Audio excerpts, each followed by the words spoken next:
ഈശോ മിശിഹായിക്ക് സ്തുതിയായിരിക്കട്ടെ. ബെനഡിക്ട് 16 മാർപ്പാപ്പ ഇപ്രകാരം പറഞ്ഞു വെക്കുന്നു: നോക്കുക സമുദ്രത്തിലേക്ക്.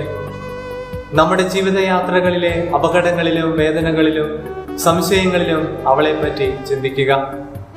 അവൾ സ്നേഹത്താൽ നമ്മെ പൊതിയും.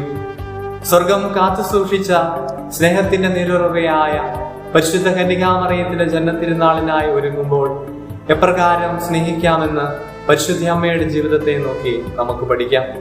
അവൾ ഏറ്റെടുത്ത ഓരോ സഹനങ്ങളിലും സ്നേഹത്തിന്റെ ഗന്ധമുണ്ടായിരുന്നു. നമ്മുടെ ജീവിതയാത്രകളില് സ്നേഹിക്കാൻ മറന്നു പോകുന്നുണ്ടെങ്കിൽ പരിശുദ്ധ അമ്മയുടെ സന്നിധിയിലേക്ക് കടന്നു ചെല്ലാം. കാരണം അനന്തസ്നേഹമായ ക്രിസ്തുവിനെ ഉദരത്തിൽ വഹിച്ചവളാണ് പരിശുദ്ധ അമ്മ.